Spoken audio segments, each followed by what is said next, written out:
Hey everyone, this Tuesday was the 25th anniversary of Batman the Animated Series, one of the best animated cartoons of all time. It's well known for its storytelling, use of characters, even designs, and this is my favorite cartoon from my childhood. So I thought today I would share with you my top 10 Batman the Animated Series episodes. Let's get started. At number 10, we have the episode Old Wounds. Now, when initially Batman the Animated Series, the majority of the episodes were shown on the Fox network. However, when the show moved to the WB's network during their Saturday mornings for Kids WB, and they also aired it alongside Superman the Animated Series, they decided to make a new set of episodes, and they had to retweak the animation style so that would match the same as Superman's. When the new episodes began airing, there was a huge time jump that saw Dick Grayson become Batman, Barbara Gordon as Batgirl became Batman's full-time partner, and Batman had a new Robin, Tim Drake. In the episode Old Wounds, Nightwing tells Robin how the events that led up to him finally deciding to end his partnership with Batman, and how Batgirl learned about Batman Robin's secret identities. As a kid, when I didn't really have the opportunity to watch the episodes in order. Eventually, and I was often confused about like what exactly happened between Bruce and Dick that led to their partnership dissolving, and why Dick Grayson became Nightwing. That was never really addressed until this episode finally aired. And I think the best way that they explained it was when Nightwing is telling the story to Tim, there is a scene in the flashback where Batman and Dick as Robin track down a criminal to his home, and Batman starts interrogating the criminal in front of his own kid, and this upsets Dick, and he's like, you know, we probably shouldn't do it like right now, there's probably a better way, but Batman refuses to listen. This episode is on my list because, again, it answered as a kid, it was one of the long-standing questions I had. Why did Dick stop working with Batman? And well, it answered it, and I thought it was very well done. I liked how the framing device is that it's Nightwing telling Tim what happened. It's a good way to put Nightwing in the big brother role that he's often seen with the other Robins in the comics. Number 9, Mad Love. Mad Love is basically the origin of Harley Quinn. Basically, after Batman foils another one of Joker's attempts, Joker tries to think of a new one, but Harley tries taking his mind off it. Joker is pretty much a dick to her, and Harley pretty much reflects on how her life led up to this. How she was a bright young psychologist starting her new job at Arkham Asylum, until eventually she fell in love with the Clown Prince of Crime and became his sidekick. The episode has a very special spotlight on Harley and Joker's relationship, and it really starts to show the viewer how abusive it is. In fact, when Harley tries kidnapping Batman herself, initiating one of Joker's old plans, he gets so angry at Harley, he throws her out of a 10-story building. Okay, I'm probably exaggerating the number of floors they're up, but anyways, it's quite a fall. And when Harley pretty much falls and lands in the garbage, broken bones, she just like mutters to herself like it's her fault, and because she didn't get the joke. Then at the very end of the episode, when Harley is pretty much bandaged up and taken into Arkham Asylum, she thinks that, you know, at this point she's done with the Joker. But then when she gets to her cell, she notices Joker left her a flower with a note saying, "Get well soon," which begins the cycle of abuse all over again. Now this episode was also based off of a one-shot comic written by Paul Dini. In fact, Dini also wrote the very same episode. So if you can't see the episode, they also have the comic out, which is a pretty good adaptation of it. Also, in the actual episode, there's a scene where Batman laughs, and to this day, it is still very disturbing. Even as a kid, I was like very disturbed. I was like, why is Batman laughing? This is really uncomfortable. It was epic. But yeah, Harley is definitely one of the animated series, one of the long-standing marks that the animated series left on the comics. And Mad Love is definitely the perfect Harley Quinn episode that I think fans should definitely see. And speaking of Joker and Harley, this is actually a good lead into the next episode on the list. At number 8, Joker's Favor. Charlie Collins was an average guy with a wife and son until one day he cut the Joker off in traffic. In order to avoid death, Charlie promised he'd owe the Joker a favor. What that is, Joker didn't tell him. He said he'd have to think about it. Well, Charlie goes into witness protection program, and 2 years later, Joker tracks him down and finally calls in that favor. This is probably my favorite episode featuring the Joker because it just shows how insane and how brilliant he can be at the same time. Because I mean, it's been 2 years and Joker has this guy on his mind the whole time. The fact that he held on to this whole IOU thing for 2 years, given that he's very chaotic and very impulsive, says a lot about the character. I mean, for a character that's defined by how much he worships chaos, the guy can really have well thought out plans when he needs to be. Also, the character of Charlie Collins is a nice throwback to one of the themes of The Killing Joke, that one bad day can drive a man insane. Well, Charlie was having a pretty bad day when he cut the Joker off, and then by the end of the episode, he almost attempts to kill the Joker himself, and he almost reaches that breaking point until Batman intervenes. Oh, and also, this is the episode where Harley Quinn first appears. So that's another fun fact about why this episode's memorable. At number 7 on the list, Two-Face, the 2-part origin that showed Harvey Dent turning into Two-Face. Of course, we all know the origin of Two-Face. Harvey Dent was a hotshot district attorney who had all of Gotham's organized crime practically on their knees. Unfortunately, Rupert Thorne acquired Harvey Dent's psychological profiles. This revealed that Harvey suffered from dissociative identity disorder. Thorne attempts to blackmail Harvey, but unfortunately doesn't go so well for him. And also Batman showed up to help save the day. Unfortunately, Batman did save Harvey's life, but Harvey did not escape unscarred, and thus the physical damage was not as bad as the mental toll, as finally he decided to give in to his darker urges and become Two-Face. No longer believing in the law or taking control, Harvey Dent became a man whose every decision is defined by a flip of a coin. Fun fact, before this episode aired, Harvey Dent actually appeared in a couple of earlier episodes, and as a kid, when I saw the episode and they said that this guy's Harvey Dent and then he became Two-Face, I kind of realized, wait, that was the same guy in the Poison Ivy episode. So this guy helped me introduced about how continuity can be a thing. Again, I was 6 when I saw the show, so when I first saw the episodes. Also, it did an amazing job addressing how much Harvey's transformation to Two-Face affects Batman, because after it happens, Bruce Wayne is haunted by nightmares where he's pretty much trying to save Harvey, but he fails, and it keeps going back to the death of his parents as well.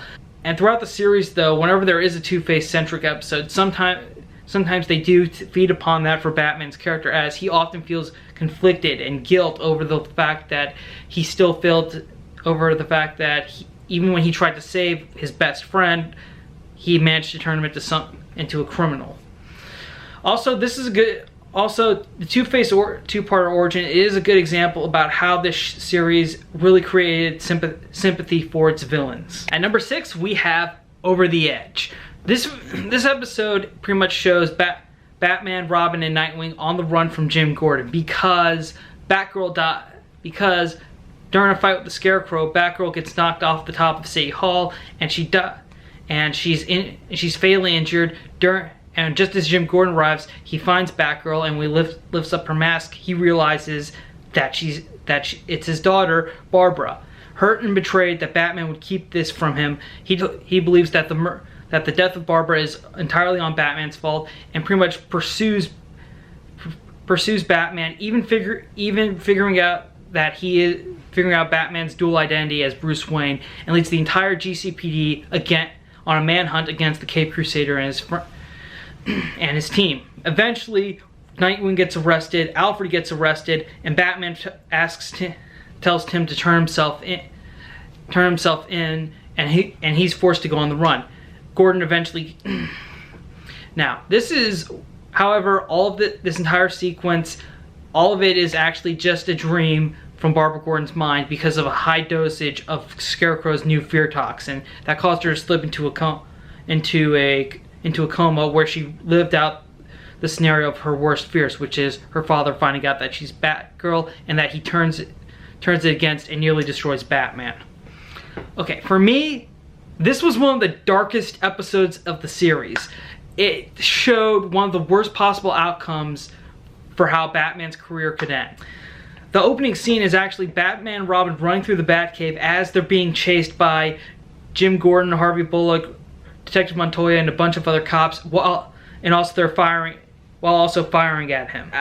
And the opening shot, when I saw that as a kid, I was like, wait, what's going on? And then the whole reveal that it was just a dream, I had a huge sigh of relief because it got really dark. For example, Commissioner Jim Gordon, he became very consumed by vengeance right when his daughter died. I mean, even at the funeral, when Batman is like in the shadows trying to pay his respects to his fallen ally, when Jim finds out that Batman's here, he immediately leaves his pole-bearing position to go after the Caped Crusader. Also, it did a good job. Also, this episode did a good job showing us a different type of Batman. This is a Batman that is pretty much broken at this point. He even relents in the episode about how losing Barbara is like his parents all over again. And of course, after Nightwing gets arrested, he decides to cut off all ties to his allies. He tells Tim to basically, turn yourself in. They'll go easy on you for being a kid. I have to be on the run for the rest of my life. And at that point, Batman is truly alone. And it's terrifying. Also, Batgirl's fear of her father finding out finding out about her dual identity is something that wasn't really played upon that much during her time on the Animatd Series. Now, in the newer episodes, she was in a lot more appearances. However, they didn't really play upon Barbara worrying if her dad would find out. This is the only episode that does touch upon it, and it did it fantastic. I mean, I don't think we would ever have to worry about it again, especially considering the ending when Barbara goes and sees her father and says that and is about to tell him, but Jim doesn't want to know because he respects her. He says that she's a young woman now and she has her own life. He doesn't, and she shouldn't have to worry about him. So with that, Barbara's fears are put to rest, and this was a very well crafted episode. I know I spoiled it for people who haven't seen it, but I think that you can watch. But honestly, I watched this episode again recently, and it was still terrific. I think even if you know what happens, it's still a well-written, very fantastic episode that you can watch it again and again. And it really does show was the darkest outcome for Batman, especially if his greatest enemy was his longtime ally, Jim Gordon. Okay, number 5. Not exactly as detailed as the last one, but my fifth choice is actually a tie between Robin's Reckoning and Sins of the Father. Here's why. Both of these episodes expanded the role of Robin to me. When I was a kid, all I knew about Robin was just that he was Batman's sidekick. That's it. But these episodes really expanded not just the characters, but the entire role of what Robin serves. In Robin's Reckoning, Dick Grayson finds out his parents' killer. Tony Zuko is back in Gotham, and during these episodes, Dick reflects on how he lost his parents and how he was adopted by Bruce Wayne and learned he was Batman. The one thing that I do regret that they didn't show in those episodes was Dick putting on the Robin costume for the first time. I think that would have been a great scene to add. That would have made it better. And also, Sins of the Father introduced the animated version of Tim Drake, who I did not learn about, who also introduced me to the concept of legacy characters, because I didn't really think Robin was something that could be replaced, but it worked. And I liked him. I really did. He was the Robin that I mostly saw myself in as a kid. So like I said, these episodes really expand the role of Robin to me. It meant that this wasn't just tied to one particular character. It could be any character. And Robin is always meant to be at Batman's side to assist him in whatever way. Also, Robin's Reckoning really added more depth to the Dick Grayson character, because let's face it, for the animated series, I think the only other version was Burt Ward's Robin, and not to be disrespectful, but it really added a lot more depth than what Burt Ward's Robin was back in the 60s. Also, when I started to get into the actual Batman comics and I started to read up on some of the lore, I immediately knew that Dick Grayson was Nightwing and he was the first Robin. And fun thing was, when I got to learn more about Tim Drake, I was surprised when I discovered that his origin in the comics didn't match up with the TV show, but actually Tim's origin in the animated series is actually more in line with Jason Todd's. And years later, when Under the Red Hood came out on DVD, some of the creators of the animated series even stated that that the reason they used Jason's origin story for Tim was that Tim was the better character, but Jason had the better origin story. So really, these two episodes expanding the role of a character that I previously didn't think of much more than a sidekick really meant a lot to me as a kid, and really encouraged me to read the comics as I got older. Number 4, The Demon's Quest. This is another two-parter. When Robin is kidnapped, Batman meets eco-terrorist Ra's al Ghul and ends up foiling Ra's plans of mass genocide. Now, this two-part episode series is actually an adaptation of Ra's and his daughter Talia's earliest appearances in Daughter of the Demon and The Demon Lives Again. Also, their co-creator Dennis O'Neil actually wrote the first part and co-wrote the second part with Len Wein. I thought that was pretty I like this deep connection to the comics about how they got Ra's and Talia's co-creator Denny O'Neil to write Ra's al Ghul's introduction into the animated series. It's clever and it's brilliant. Years later, when I would read those two appearances in a trade, my mind immediately recognized it from the animated series, and I think that is great. It showed how much the series respected the original lore of the comics, which is great.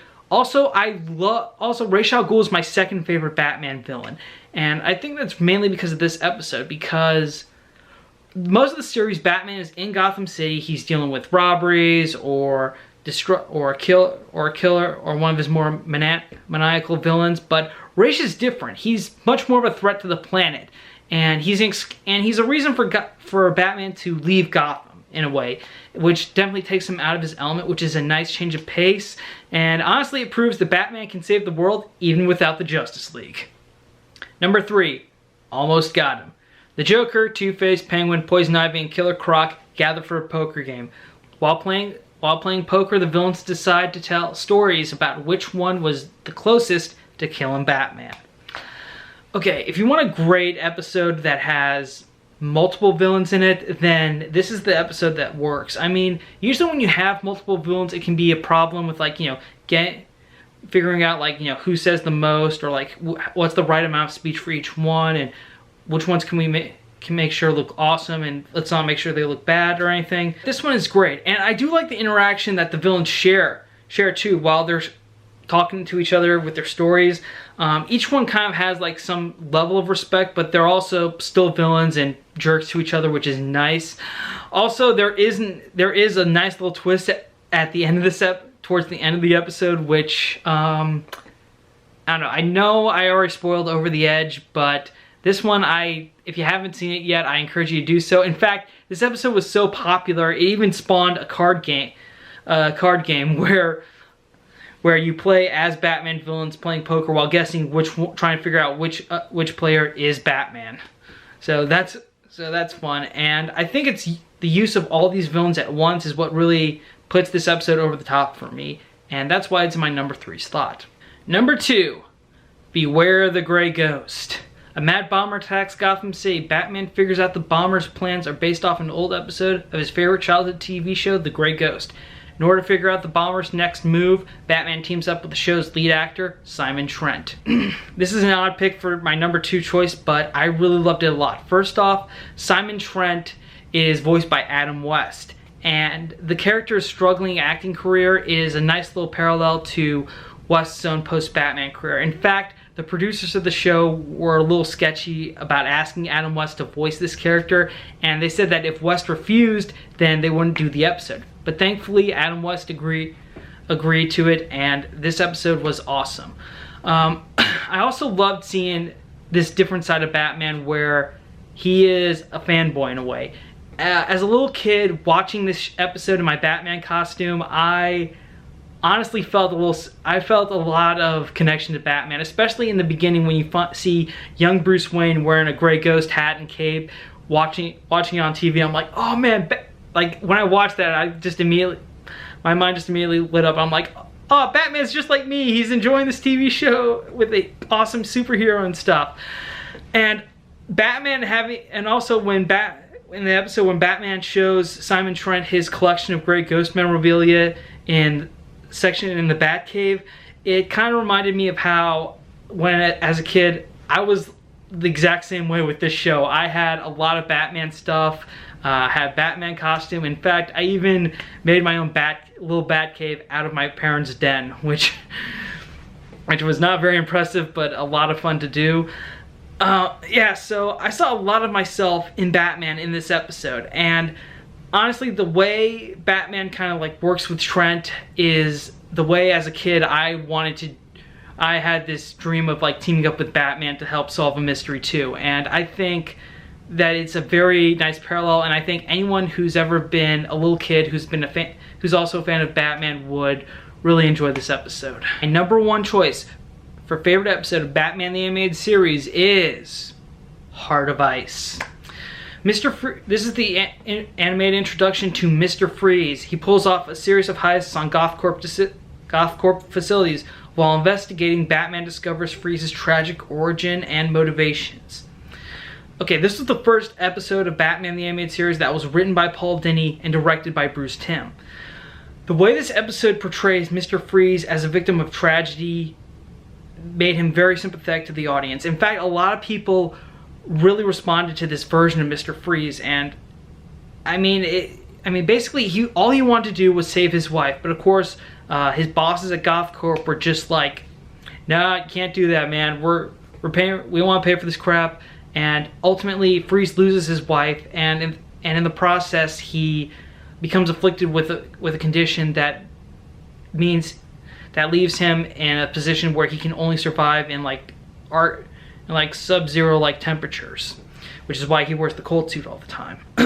In fact, this revamp of Mr. Freeze's origin, the popularity behind it led to DC Comics like retconning it so that it would be Freeze's official origin in the comics, which is very nice.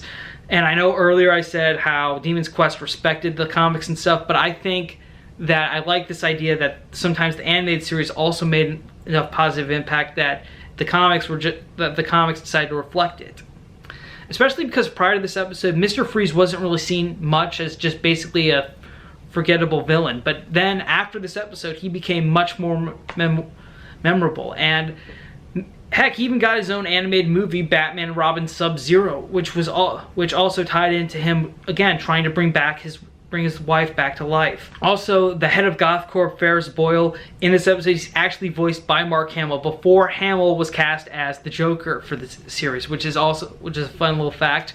But yeah, this episode is very well written. It's got a lot of heart to it, and I think that this is basically that. If you ever wanted to try to get someone to like Batman the Animated Series, then this is the episode you need to show them. And that's it for my top 10 Batman the Animated Series episodes. This is my favorite animated series of all time. I've enjoyed it a lot. I'm sure a lot of you guys do as well. What did you think of the list? Do you agree or disagree with any placements or whatever? This list is entirely my opinion, but I would love to hear yours. Let me know in the comments below. Also, follow me on all my social media. The links are in the description below. Remember to stay subscribed and notified. I'm Spider-Man 1991 saying see you later.